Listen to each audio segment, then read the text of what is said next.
السلام علیکم ورحمۃ اللہ وبرکاتہ۔ رب اشرح لی صدری ویسر لی امری واحلل عقدۃ من لسانی یفقہوا قولی۔ ربنا زدنا علما،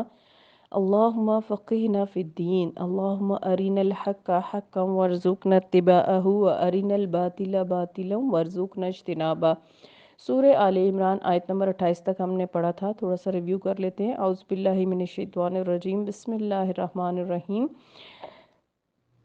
کیا تم نے ان لوگوں کے حال پر غور نہیں کیا جنہیں کتاب یعنی تورات کے علم میں سے کچھ حصہ ملا؟ انہیں اللہ کی کتاب تورات کی طرف بلایا جاتا ہے اور تاکہ وہ ان کے درمیان فیصلہ کرے، تو ان کا ایک گروہ منہ پھیر لیتا ہے اور وہ کتاب کے فیصلے سے اعراض کرنے لگتا ہے۔ اس کی وجہ یہ ہے کہ وہ کہتے ہیں کہ ان کا عقیدہ بن چکا ہے کہ سوائے گنتی کے چند ایام دوزخ کی آگ انہیں نہیں چھوئے گی، اور اپنے دین میں ان کی خود ساختہ باتوں نے انہیں دھوکے میں مبتلا کر رکھا ہے، یعنی وہ اپنے آپ کو انبیاء کی اولادیں اور بہت برتر سمجھتے ہیں۔ پھر اس وقت ان کا حال کیا ہوگا جب ہم انہیں اس دن جمع کریں گے جس کے آنے میں کوئی شک نہیں، اور جس نے بھی کوئی عمل کیا ہوگا اسے اس کا پورا پورا بدلہ دیا جائے گا اور ان پر کوئی ظلم نہیں کیا جائے گا۔ آپ صلی اللہ علیہ وسلم کہہ دیجئے، اے اللہ، ملک کے مالک، جسے تو چاہتا ہے حکومت عطا کرتا ہے اور جس سے چاہتا ہے چھین لیتا ہے، اور تو ہی جسے چاہے عزت دیتا ہے اور جسے چاہے ذلیل کرتا ہے۔ سب بھلائی تیرے ہی ہاتھ میں ہے اور تو یقیناً ہر چیز پر قادر ہے۔ تو رات کو دن میں اور دن کو رات میں داخل کرتا ہے، نیز بے جان سے جاندار کو اور جاندار سے بے جان کو نکالتا ہے، اور تو جسے چاہے بے حساب رزق دیتا ہے۔ مومنوں کو اہل ایمان کو چھوڑ کر کافروں کو ہرگز دوست نہیں بنانا چاہیے، اور جو ایسا کرے گا اسے اللہ سے کوئی واسطہ نہیں، الا یہ کہ تمہیں ان کافروں سے بچاؤ کے لیے کسی قسم کا طرز عمل اختیار کرنا پڑے، اور اللہ تمہیں اپنے آپ سے ڈراتا ہے اور اللہ ہی کی طرف لوٹ کر جانا ہے۔ آپ صلی اللہ علیہ وسلم کہہ دیجئے کہ جو کچھ تمہارے دلوں میں ہے اسے تم چھپاؤ یا ظاہر کرو، اللہ اسے خوب جانتا ہے، نیز جو کچھ آسمانوں اور زمین میں ہے اسے بھی وہ جانتا ہے، اور اللہ ہر چیز پر قادر ہے۔ آیت نمبر 29 دیکھ لیتے ہیں کہ ان تخفو، کل کہہ دیجئے، ان تخفو ما فی صدورکم او تبدوہ یعلمہ اللہ وَيَعْلَمُ مَا فِي السَّمَاوَاتِ وَمَا فِي الْأَرْضِ وَاللَّهُ عَلَىٰ كُلِّ شَيْءٍ قَدِيرٌ۔ آپ کہہ دیجئے آپ صلی اللہ علیہ وسلم کہ جو کچھ تمہارے دلوں میں ہے اسے تم چھپاؤ یا ظاہر کرو، اللہ اسے خوب جانتا ہے، نیز جو کچھ آسمانوں اور زمین میں ہے اسے بھی جانتا ہے، اور اللہ ہر چیز پر قادر ہے۔ تو یہ آیت دراصل پچھلی آیت ہی کی تفسیر ہے، یعنی اے مسلمانوں، اگر تم کافروں کی محبت کو دل میں جگہ دو گے یا کافروں سے محبت رکھو گے تو تمہارے یہ باطنی اور ظاہری اعمال اللہ کی نظروں سے پوشیدہ نہیں رہ سکتے، لہٰذا تم اللہ کی رخصت سے اسی قدر فائدہ اٹھاؤ جس کے بغیر کوئی چارہ کار نظر نہ آ رہا ہو، ورنہ یاد رکھو کہ اللہ بڑی قدرت والا ہے، اور وہ تمہیں دنیا میں بھی سزا دے سکتا ہے اور ذلیل اور رسوا کر سکتا ہے، اور پھر آخرت کے عذاب سے بھی بچ نہ سکو گے۔ تو یہاں پر یعنی اس آیت کے اندر یہ کہا جا رہا ہے کہ تم کافروں سے کس بنا پر اور کس حد تک دوستی رکھتے ہو یہ تم اللہ سے چھپا نہیں سکتے۔ آیت نمبر 30 میں فرمایا کہ یوم تجد کل نفس ما عملت من خیر محضرا، کہ وہ دن آنے والا ہے جب ہر شخص اپنے اچھے اعمال کو اپنے سامنے موجود دیکھ لے گا۔ وما عملت من سوء تود لو ان بینہا و بینہ امدا بعیدا ویحذرکم اللہ نفسہ واللہ رؤوف بالعباد، کہ جس دن ہر ایک اپنے اعمال کو سامنے پالے گا اسی طرح اپنے برے اعمال کو بھی وہ یہ تمنا کرے گا کہ کاش اس کے اور اس کے برے اعمال کے درمیان دور دراز کا فاصلہ ہوتا، اور اللہ تمہیں اپنے آپ سے ڈراتا ہے، اللہ بندوں پر نہایت ترس کھانے والا ہے۔ تو نیکی کرنے کے ساتھ ساتھ برے کاموں سے بچنا بھی نہایت ضروری ہے۔ اس آیت میں اللہ تعالیٰ نے ابتداً ایک نیکوکار اور ایک بد کردار کا ذکر فرمایا، بعد میں صرف بد کردار کی تمنا کا ذکر کیا، جس کی وجہ یہ ہے کہ قیامت کے دن کی سختیوں اور دوزخ کے عذاب سے بچ جانا ہی اصل کامیابی ہے، اور جنت میں داخلہ تو اللہ کا فضل اور انعام ہے، جتنا وہ چاہے کسی پر دے۔ اسی لیے رسول اللہ صلی اللہ علیہ وسلم نے فرمایا، میں جس کام سے تمہیں روکوں اس سے رک جاؤ، اور جس بات کا حکم دوں اس کو اپنے حسب استطاعت بجا لاؤ۔ صحیح مسلم کی یہ حدیث ہے یعنی جب آپ صلی اللہ علیہ وسلم نے برے کام کا ذکر کیا تو یہ نہیں فرمایا کہ جہاں تک ہو سکے برے کاموں سے بچو، بلکہ فرمایا ان سے پوری طرح رک جاؤ، اور جب نیک کام کا ذکر کرو تو فرمایا جہاں تک ہو سکے بجا لاؤ۔ اب ایک دوسرے پہلو سے غور فرمائیے تو یہ ہے کہ نیک اعمال بجا لانے کی نسبت برے کاموں کو چھوڑ دینا بہت مشکل ہوتا ہے، اسی لیے کتاب و سنت میں نیک اعمال بجا لانے کی نسبت برے کاموں کو چھوڑنے کی زیادہ تاکید کی گئی ہے۔ بعد میں دوبارہ فرمایا وَيُحَذِّرُكُمُ اللَّهُ نَفْسَهُ، اور اس کے بعد یوں فرمایا وَاللَّهُ رَءُوفٌ بِالْعِبَادِ، گویا اللہ تعالیٰ کا اپنے بندوں کو برے انجام سے آگاہ کر دینا ہی اپنے بندوں پر ترس کھانے کی بہت بڑی دلیل ہے۔ پھر فرمایا قُلْ إِن كُنتُمْ تُحِبُّونَ اللَّهَ فَاتَّبِعُونِي يُحْبِبْكُمُ اللَّهُ وَيَغْفِرْ لَكُمْ ذُنُوبَكُمْ وَاللَّهُ غَفُورٌ رَحِيمٌ۔ آپ صلی اللہ علیہ وسلم کہہ دیجئے اگر تم اللہ سے محبت رکھتے ہو تو میری پیروی کرو، اللہ خود تم سے محبت کرنے لگے گا اور تمہارے گناہ بخش دے گا، اور اللہ بہت بخشنے والا اور رحم فرمانے والا ہے۔ اتباع سنت کی اہمیت اور بدعت کا رد کیا گیا اس آیت کے اندر۔ اس آیت کے مخاطب صرف مسلمان ہی نہیں بلکہ اہل کتاب، کفار اور مشرکین عامت الناس ہیں، کیونکہ تقریباً سبھی اللہ کی محبت کا دعویٰ کرتے ہیں اور اس کا دم بھرتے ہیں۔ تو اللہ تعالیٰ نے وضاحت سے فرما دیا کہ اگر تم اپنے دعوے میں سچے ہو تو پھر اس کی صورت یہی ہے کہ تم رسول اللہ صلی اللہ علیہ وسلم کی پیروی کرنے لگ جاؤ، جس کا نتیجہ یہ ہوگا کہ اللہ تعالیٰ خود تم سے محبت کرنے لگے گا۔ نیز اس آیت میں مسلمانوں کے لیے لمحہ فکریہ ہے کہ جس خوبصورت انداز سے اس آیت میں اتباع سنت پر زور دیا گیا ہے شاید اس سے زیادہ ممکن بھی نہ ہو۔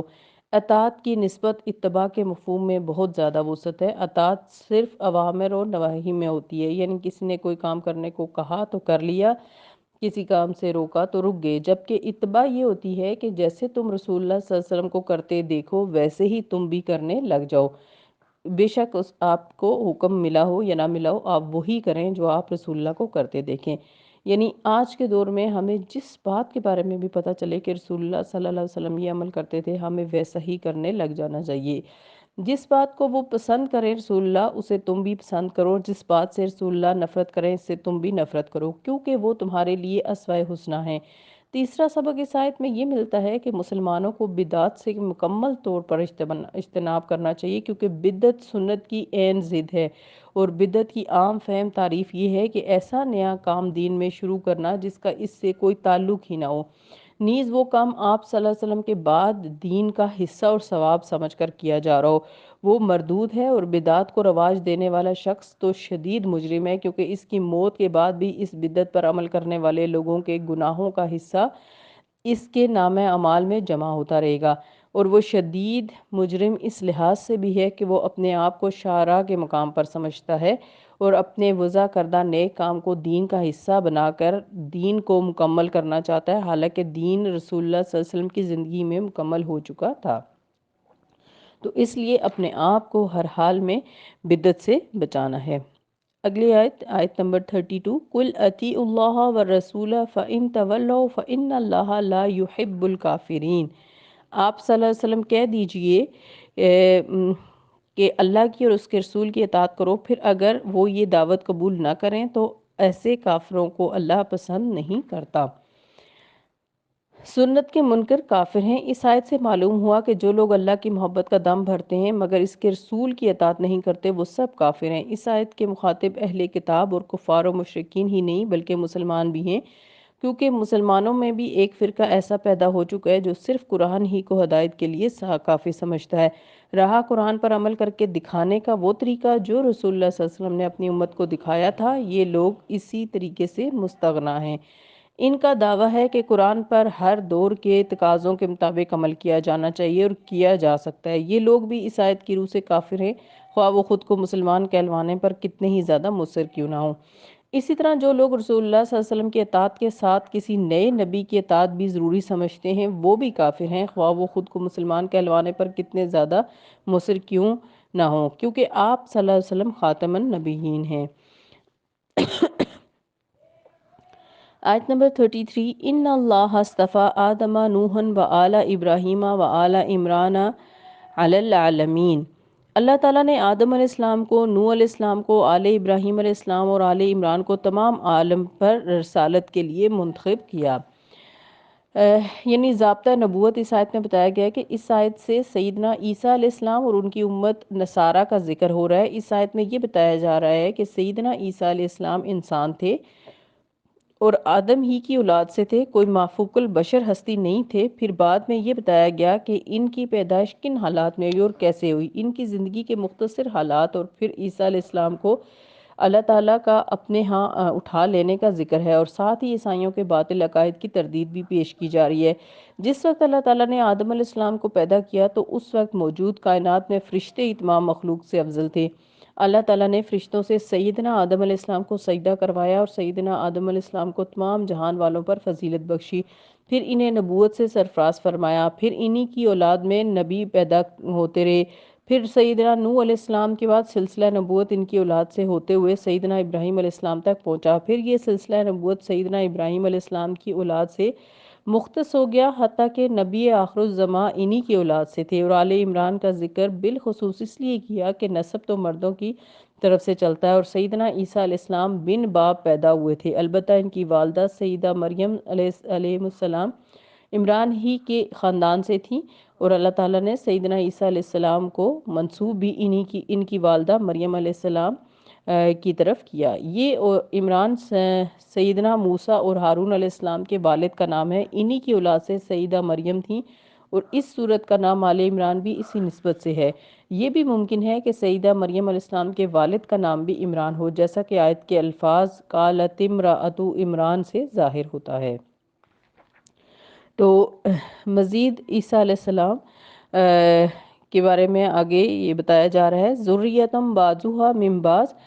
کہ جو ایک دوسرے کے اولاد تھے، واللہ سمیع علیم، اور اللہ تعالیٰ سب کچھ سننے والا اور جاننے والا ہے۔ تو عقیدہ الوہیت مسیح کا رد، سب انبیاء آدم علیہ السلام، پھر نوح علیہ السلام اور پھر ابراہیم علیہ السلام کی اولاد میں سے ہیں۔ اسی طرح سیدنا عیسیٰ علیہ السلام بھی سیدنا ابراہیم علیہ السلام اور پھر آل عمران میں سے تھے، لہٰذا وہ بھی انسان تھے، اللہ یا اللہ کے بیٹے نہیں تھے۔ تمام انبیاء کو مذکورہ بالا تین انبیاء کی اولاد سے مبعوث فرمانا ہی اللہ کی حکمت کا متقاضا تھا۔ اس کے باوجود جو لوگ سیدنا عیسیٰ علیہ السلام کو اللہ یا ان کا بیٹا قرار دیتے ہیں، اللہ تعالیٰ ان کی باتوں کو خوب سن رہا ہے۔ ان دو آیات میں مسیح عقائد کے رد کی تمہید بیان ہوئی ہے، آگے تفصیل انشاءاللہ ہم پڑھیں گے اگلی آیات میں۔ اللہ تعالیٰ ہمیں قرآن پاک کو بہترین سمجھ کر اس پر بہترین طریقے سے عمل کرنے کی توفیق عطا فرمائے، آمین۔ سبحانک اللہم وبحمدک، نشہد ان لا الہ الا انت، نستغفرک ونتوب الیک۔ السلام علیکم ورحمۃ اللہ وبرکاتہ۔